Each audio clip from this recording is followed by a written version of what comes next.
There's a moment right before you click book on a holiday where you ask yourself, am I actually going to enjoy this? See, Esther and I have done our fair share of travelling, but we'd never done a farm stay. And honestly, my recent perception of farming has come from watching Jeremy Clarkson scream at escaped sheep and drown in knee-deep mud, which did not exactly motivate me to pay for the privilege of experiencing it. I had visions of horizontal rain, walking around in ankle-deep mud, a slop bucket feeding chickens and pigs. This is very, very civilised.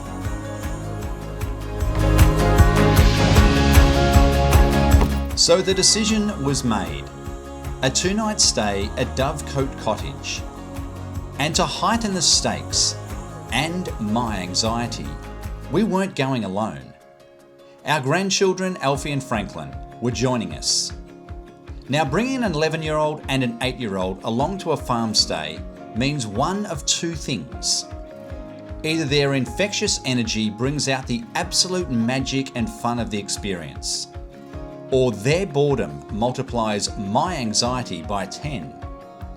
As we headed towards the farm, I was firmly braced for the latter. Yep, this one. I would say so because that's the one that's on there. Yeah, over the bridge and then stay left. Left. We arrived at Dovecote Cottage, and I have to admit, my Clarkson-inspired nightmares of rusted tractors and dilapidated barns instantly vanished. The cottage looked stunning, but the real test wasn't the cute cottage, it was the lifestyle shift. Dovecote Cottage is on the Mango Hill Farmstay Estate, in the heart of the Sunshine Coast Hinterland, tucked away in the quiet rolling hills of Peachester.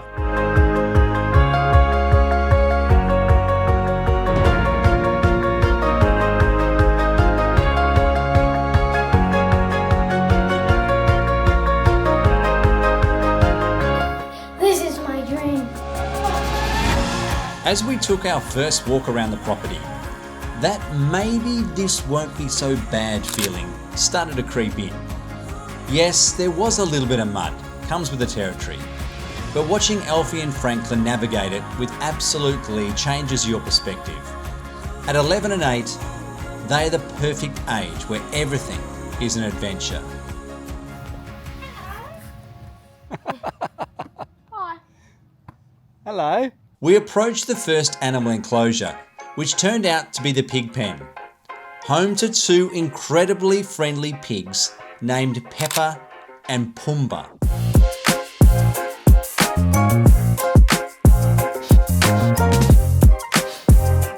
Right next door were 3 goats named Finn, Finny and Bonny, who were just as eager for some attention. We've got Bonny, Finn and Finny. Bonny is the black one with the horns. This is Bonny. Bonny. This is Finn and Finny. Hello. That's Finn and Finny. Hello. Seeing how enthusiastic and gentle they all were instantly shattered my skepticism. This was genuinely fun.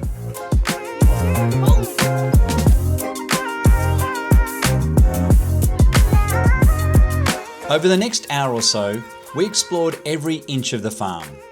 We wandered past the paddocks visiting the curious sheep and the quirky alpacas, stopped by to say hello to the majestic horses, and spent some time with Esther's absolute favourite, the beautiful gentle cows. It was the perfect postcard of farm life.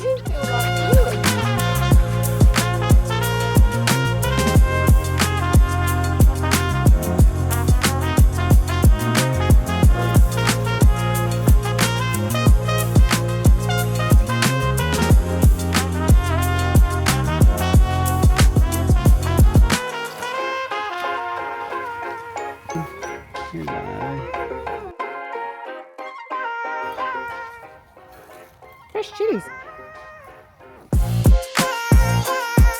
But just as we were settling into rural tranquility, Franklin had an unexpected up close and personal experience with a freshly picked farm-grown chili pod, My lips are starting to hurt. which ended up warming his lips for significantly longer than he would have preferred. They're probably just affected like irritating skin. They're hot. They're burst like chili hot, really hot.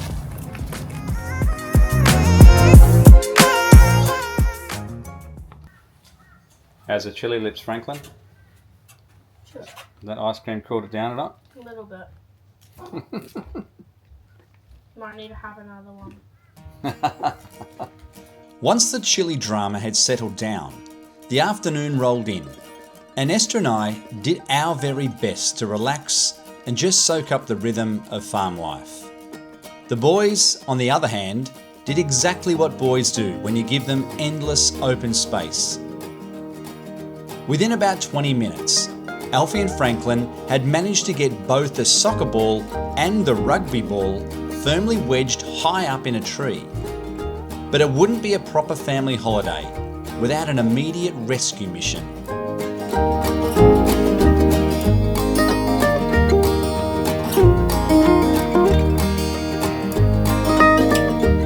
As the sun began to dip, we took one last stroll around the farm and couldn't resist a quick revisit with some of our new four-legged friends.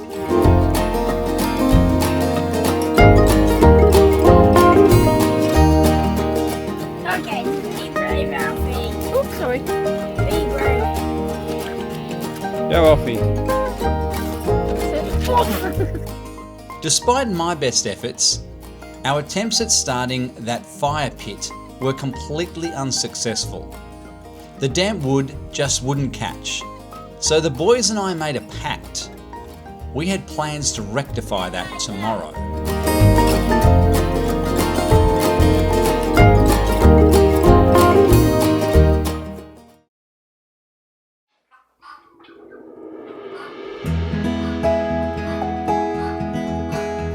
After a perfect night's rest, we woke up to a crisp, beautiful morning.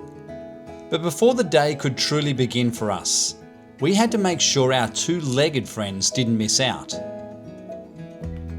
Feeding duties done, we walked back inside to an absolute treat. Esther had been busy in the kitchen, cooking up what can only be described as a true, hearty farmer's breakfast, which the boys completely woofed down in record time. With full bellies, we started making our big plans for day 2, including, of course, that little matter of a fire pit we still needed to conquer. Of course, before we could do anything, we had some very important friends to check on. By this stage of the trip, we were practically on first name terms with everyone on the farm, and it only felt right to say our morning hellos.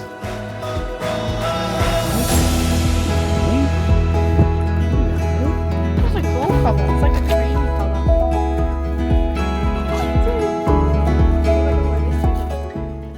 After plenty of pats and cuddles, it was time to address yesterday's defeat.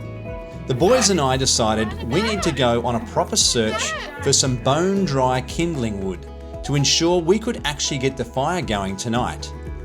So we piled into the car and headed towards Maleny, a beautiful local township about 20 minutes away.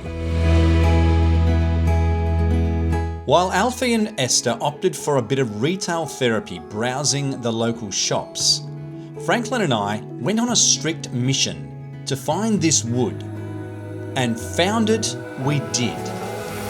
With the ultimate prize of dry kindling and fire starters safely in hand, we headed back to the farm victorious. By the afternoon, the weather was perfect. The farm had a newly cut grassed area, which the boys made full use of, turning it into the ultimate pitch for a game of football. While they burned off some energy, I got to work setting up the fire pit, stacking the wood in absolute readiness for tonight's grand finale, the toasting of the marshmallows. As the shadows lengthened across the farm for our final evening, It was time for the ultimate test. Franklin's firelighters were working an absolute treat, and soon enough, we finally had a fire. Mission accomplished.